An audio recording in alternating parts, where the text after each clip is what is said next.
عمرك دخلت محل ولقيت منتج غالي جدا جنبه منتج تاني ارخص شويه، وفجاه الارخص ده بقى شكله بالنسبه لك لقطه ومديت ايدك عليه واخدته رغم انه ستيل غالي؟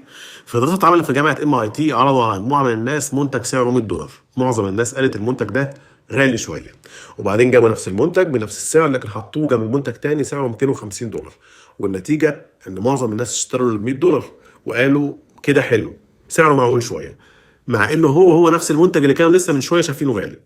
اللي حصل هنا مش صدفه ابدا، ده اسمه في علم النفس انكورينج افكت.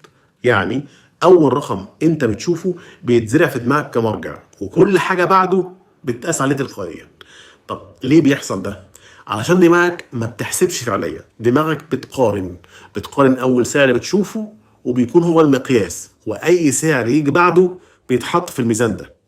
والاغرب ان المنتج الغالي ممكن يكون مش معمول علشانك اصلا، هو معمول بس عشان يخلي المنتج اللي بعده يبان على انه فاليو فور ماني.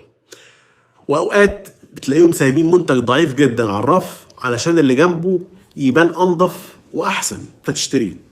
فلو لقيت نفسك بتقول هو انا كسبت من الصفقه دي جدا واخترت صح، اسال نفسك هو فعلا كان اختيارك، ولا اتزرع لك اختيار تاني علشان تحس انك اخترت صح؟ سلام.